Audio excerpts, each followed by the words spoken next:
welcome you all for class 6 subject science.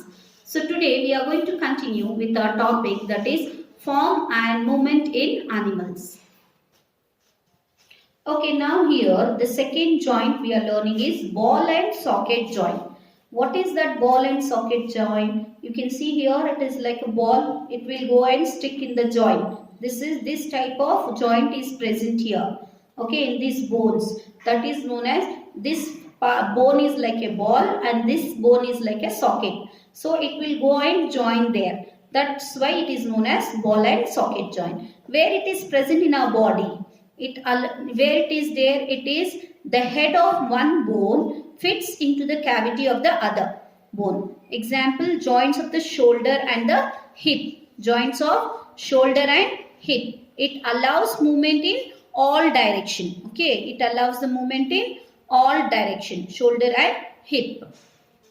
The third joint is the gliding joint. It allows bone to move or glide over each other. For example, joints of the wrist and the ankle. Ankle, what you know, the ankle and the wrist? Yes, that is the example of gliding joint, where one bone can glide, means sit on the other bone. That is known as gliding joints. Examples are joints at the wrist and the ankle. The next is the hinge joint. It allows movement in one direction only. For example, joints at the elbow and the knee. Okay, you just push your leg and see near knee how much it can move. It will move only in one action. That is like how we use the laptop. It will open in one direction, right? It will not go back again. So it will open in front and go back. Similarly, even here, the hinge joint, the leg will move front and come back. That is known as the hinge joint. So now you can ask me, ma'am, how can we see our bones? Where can we see? How can we see? Now we are alive. No. How can we see? Means now scientists have made, that is the X-ray. X-ray is what? The frame of our bones. Techniques such as X-ray help us the various bones in the body. Images of the bones called X-ray images are produced by passing X-rays through different parts of the body. Okay, scientists have made the X-rays where we can see whether our bone is cracked or fit and what is the shape of our bone with the help of X-ray. Till now we learnt about the bones. Now the next is the muscles. Muscles are attached to the bones. This red color are the muscles. Okay, in between are the bones. This red is the muscles. Muscles are attached to bones and help in movement. They work by contracting and relaxing. Where did you learn the contracting and relaxing? The movement of the earthworm and the snake. You remember? Similarly, even our body, the muscle does that. Okay, that will contract and relax. That is the shortening and lengthening of the muscle. When a muscle contracts, it pulls the bone attached to it, thus resulting in movement. Okay, the bone will be hard, so it cannot move itself. So muscle will help it to move. However, a muscle cannot push the bone back to its position. For this to happen, the bone needs to be pulled in the opposite direction by the muscle. Okay, this is like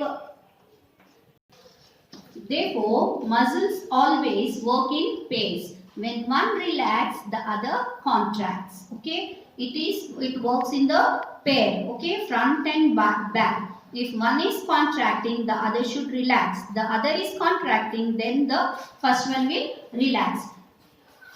And vice versa. Show how two muscles in arms, that is biceps and triceps, work together to bring movement about the movement. Bicep means 2 muscles. Tricep means there are 3 muscles. Okay. So what did we learn now till now here in this chapter? That is earthworm moves by shortening and lengthening of the segment. Then comes the cockroach. Cockroach walks using legs and it flies using wings. It will fly also with wings. Then the third was snail. moves by contracting its flat muscular foot. Then snake. Snake crawls with the help of the body muscles. Scales help to grip the surface. So snakes have scales on its body. The next one is birds. Birds fly with the help of wings and feathers. The next one was fish. Fish swims with the help of muscles and fins. Right, these are the animals which have the different kind of movement. Then next we learned was the human being. Human being movement brought by skeleton and muscles. In human being we learnt about the skeleton. What is a skeleton? The framework of bone that gives shape to the body. Now in the skeleton there are joints. The region in the body where two or more bones connect is called a joint. There are different types of joints. Okay, skeleton has a joint. Now joint has three types of joints, that is fixed joint, slightly movable joint, and then freely movable joints. Now in freely movable joints, that is the pivot joint, the joint where the neck joins the head. Then ball and socket joint, example joints at the shoulder and hip. The third, hinge joints at the elbow and knee. The gliding joints, joints at the wrist and the ankle. This completes the chapter. You have to do all the exercise in the textbook and write the question answers in the classwork. Thank you.